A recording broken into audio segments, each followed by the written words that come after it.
Bismillahirrahmanirrahim. Assalamualaikum warahmatullahi wabarakatuh. Alhamdulillah. Allahumma sholli ala Sayyidina Muhammad wa ala ali Sayyidina Muhammad. Teman-teman, kita sudah belajar bagaimana mengenal Allah, bagaimana menemukan Allah, dan kita sudah belajar bagaimana membuktikan atau dalil bukti adanya Allah seperti apa.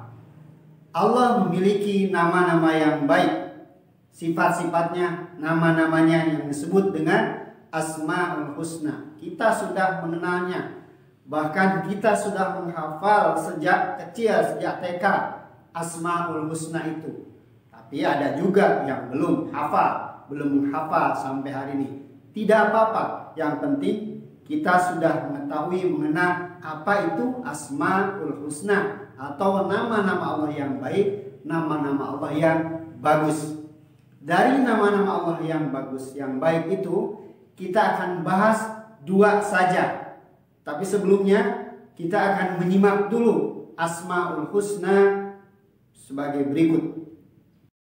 Nas'aluka ya man huwa Allahul ladzi لا إله إلا هو الرحمن الرحيم الملك القدوس السلام المؤمن المهيمن العزيز الجبار المتكبر الخالق البارئ المصور الغفار القهار الوهاب الرزاق الفتاح العليم القابض الباسط الخافض الرافع المعز المذل السميع البصير الحكم العدل اللطيف الخبير الحليم العظيم الغفور الشكور العلي الكبير الحفيظ المقيت الحسيب الجليل الكريم الرقيب المجيب الواسع الحكيم الودود المجيد الباعث الشهيد الحق الوكيل القوي المتين الولي الحميد المحصي المبدئ المعيد المحيي المميت الحي القيوم الواجد الماجد الواحد الصمد القادر المقتدر المقدم المؤخر الأول الآخر الظاهر الباطن الوالي المتعالي البر التواب المنتقم العفو الرؤوف مالك الملك ذو الجلال والإكرام المقسط الجامع الغني المغني المانع الضار النافع النور الهادي البديع الباقي الوارث الرشيد الصبور الذي ليس كمثله شيء وهو السميع البصير اللهم صل أفضل صلاة على أسعد مخلوقاتك سيدنا محمد وسلم عدد معلوماتك ومداد كلماتك كلما ذكرك الذاكرون وغفل عن ذكرك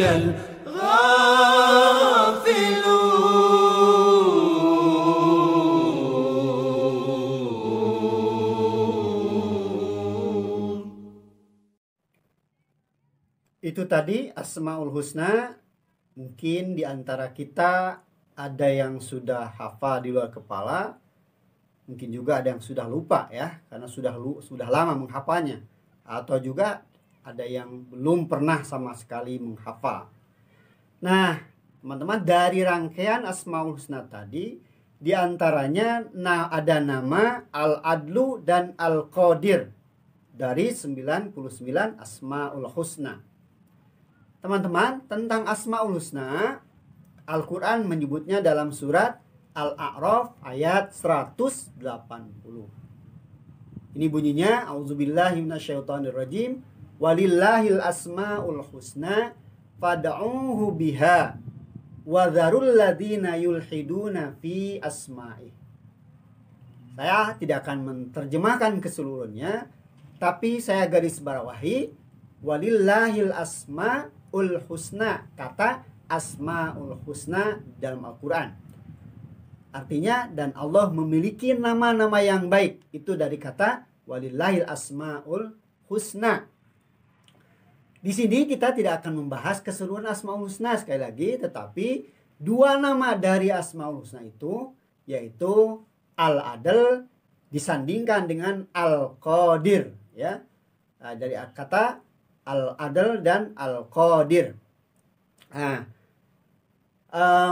kita akan bicara tentang keadilan Tuhan dan kekuasaannya sesuai nama dari Asmaul Husna tadi, dua nama dari Asmaul Husna yaitu Al-Adl dan Al-Qadir. Apa itu sebetulnya keadilan? Kita akan bicarakan keadilan berasal dari kata adl, tentu dalam bahasa Arab, yang artinya menunjukkan dua benda itu sama dan diperlakukan dengan sama pula. Maka dari segi bahasa, al-adl atau adl merujuk kepada keadilan, persamaan, dan jalan kebenaran. Keadilan berarti tidak memilih satu pihak di atas yang lain atau meletakkan sesuatu di tempat yang tidak seharusnya. Kebalikan dari keadilan yaitu kata ada al-jaur atau jaur yang berarti membela satu pihak, dan zolim atau zulm yang artinya meletakkan sesuatu yang tidak pada tempatnya. Itu kata jaur atau zulm, kebalikan dari kata al-adl. Sekali lagi ini dalam bahasa Arab atau dari sisi bahasa. Ini belum dari Asmaul Husna tadi tentang apa itu keadilan Tuhan atau al-adl. Nah, sedangkan kekuasaan, ya tadi kita bicara soal al-adl, keadilan.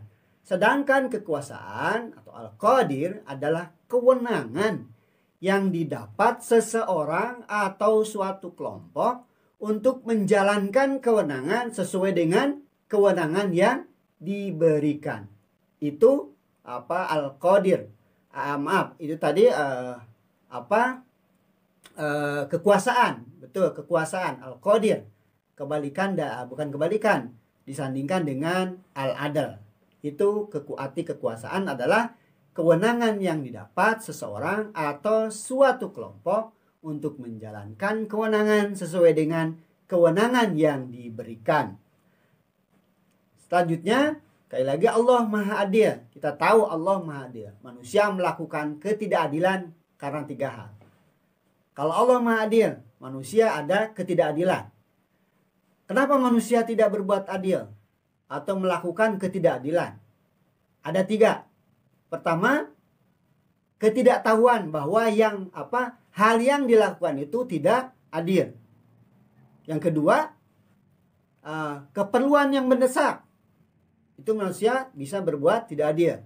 Yang ketiga, keterpaksaan dari orang lain sehingga dia bisa berbuat tidak adil. Tapi bagi Allah tidak mungkin. Ya, itu seperti itu. Allah Maha Adil. Maka dari 3 hal tadi, ya, kita tahu bahwa Allah tidak mungkin tidak adil. Karena apa? Karena Allah Maha Tahu. Dia mengetahui segalanya. Gak mungkin berbuat tidak adil. Yang kedua, Allah tidak memerlukan apapun. Yang keempat, Allah adalah Tuhan. Dia tidak mungkin dipaksa siapapun. Ya, sekali lagi, dari 3 di atas kita tahu bahwa Allah tidak mungkin tidak adil. 3 hal yang mana? Yaitu manusia kenapa berbuat tidak adil atau berbuat zalim. 1, ketidaktahuan. Yang kedua, keperluan yang mendesak. Yang ketiga, keterpaksaan dari orang lain. Maka dari 3 hal di atas tadi kita tahu bahwa Allah tidak mungkin seperti itu, yaitu tidak berbuat adil atau Allah berbuat zalim. Karena apa? 1, Allah Maha Tahu, Dia mengetahui segalanya. Yang kedua, Allah tidak memerlukan apapun. Yang ketiga, Allah adalah Tuhan. Dia tidak mungkin dipaksa siapapun. Semua umat Islam, ya kita semua pasti setuju bahwa Allah adalah Maha Adil. Tapi masih ada perbedaan pendapat tentang makna keadilan Allah. Kalau tadi dari sisi bahasa kan maknanya bervariasi atau berbeda-beda.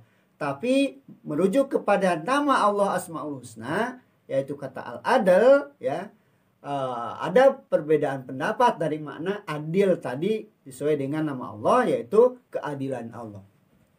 Nah, dalam hal ini ada 2 golongan yang berbeda pendapat tentang makna keadilan Allah atau kata al-adl tadi dalam Asmaul Husna.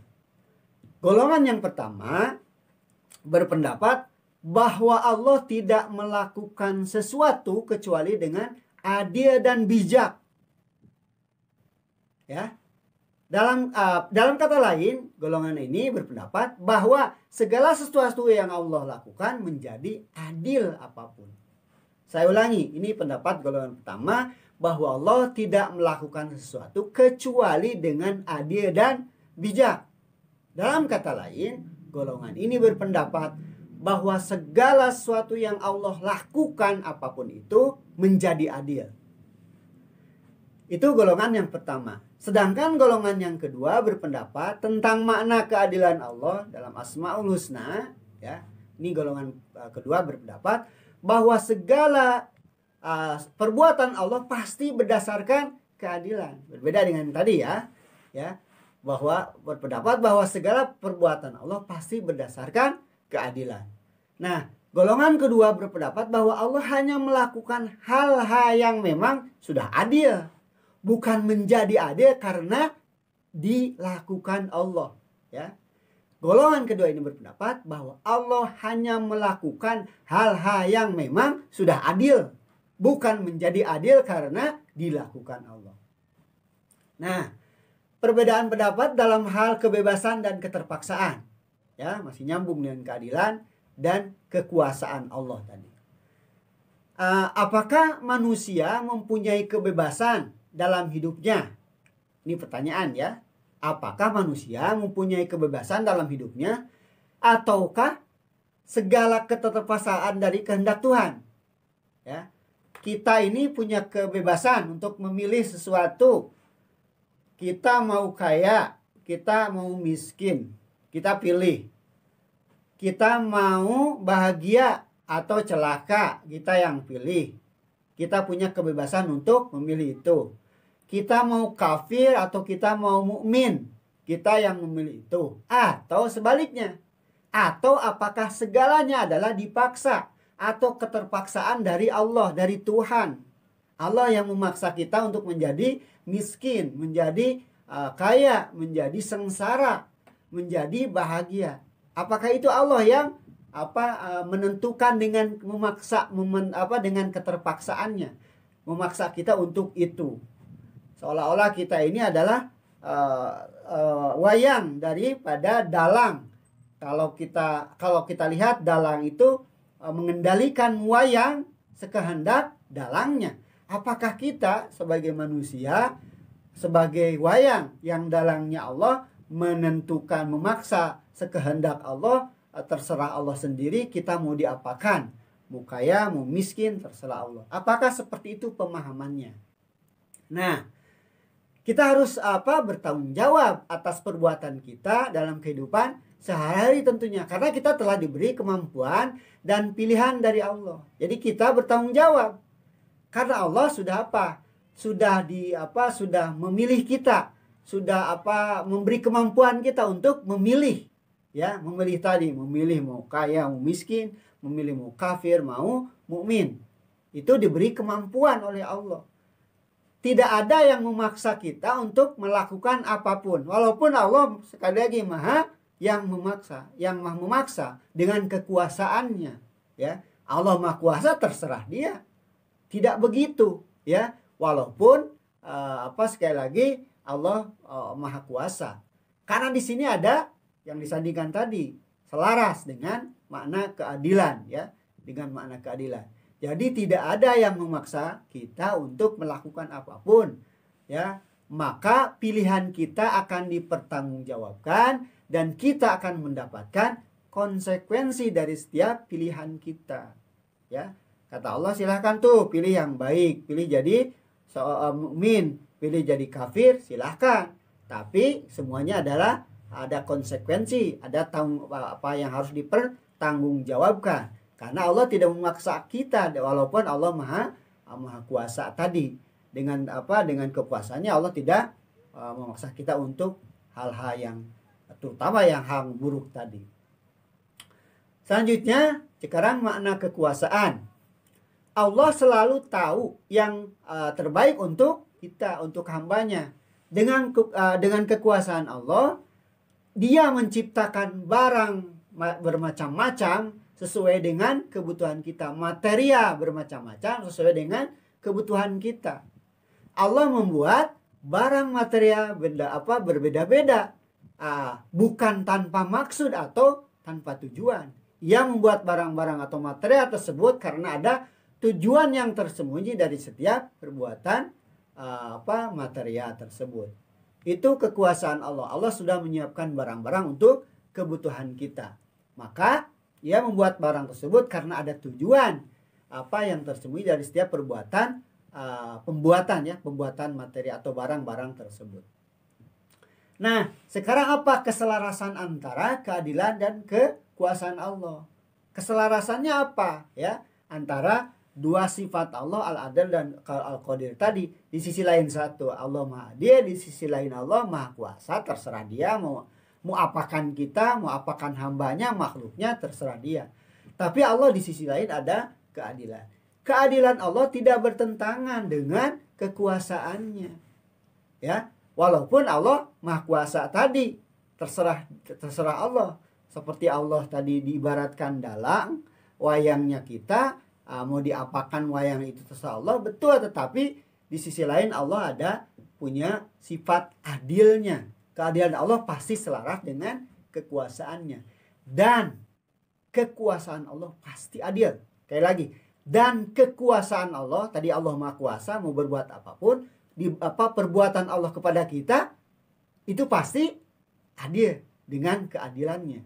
Karena sudah terdapat dalam Asmaul Husna bahwa Allah itu Maha Adil. Jadi tidak mungkin Allah menyengsarakan kita, tidak Allah contoh misalkan kita ini dalam kehidupan kita, menurut kita ini yang buruk itu kadang mungkin merasa bahwa Allah tidak berbuat adil kepada kita. Allah memaksakan kehendaknya dengan kekuasaannya, tidak. Atau kita meyakini ketika hal yang buruk terjadi kepada kita itu adalah Allah, atas ketidakadilan Allah. Mungkin ada yang seperti itu. Misalkan orang lahir dalam keadaan tidak sempurna, cacat misalkan. Apakah Allah itu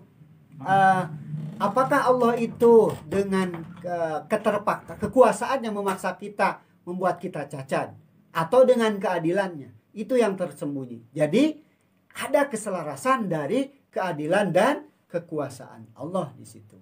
Jadi apa kesimpulannya? Allah Maha Adil dan Maha Kuasa. Kekuasaannya dan keadilannya tidak saling bertentangan. Dia adalah Maha Adil dan dia tidak akan membuat kita bertanggung jawab atas atas hal-hal yang di luar kendali kita. Allah tidak akan mempertanggungjawabkan itu. Dan Allah Maha Kuasa, jadi ya, dia atau Allah tahu apa yang terbaik bagi kita, bagi hambanya. Kita harus yakin bahwa apa yang terjadi atas kita adalah yang terbaik dari Allah Subhanahu wa Ta'ala. Ini barangkali ya yang kita harus pahami antara keadilan dan kekuasaan. Jangan sampai kita keliru dalam memahami keadilan. Kadang-kadang kita menggerutu sesuatu yang terjadi yang buruk buat kita adalah atas ketidakadilan Allah dan seterusnya. Ini naudzubillahi min dzalik kalau kita pahami seperti itu. Saya akhiri barangkali demikian. Terima kasih atas perhatiannya. Wa ma taufiqi illa billah. Alaihi tawakkaltu wa ilaihi unib. Assalamualaikum warahmatullahi wabarakatuh.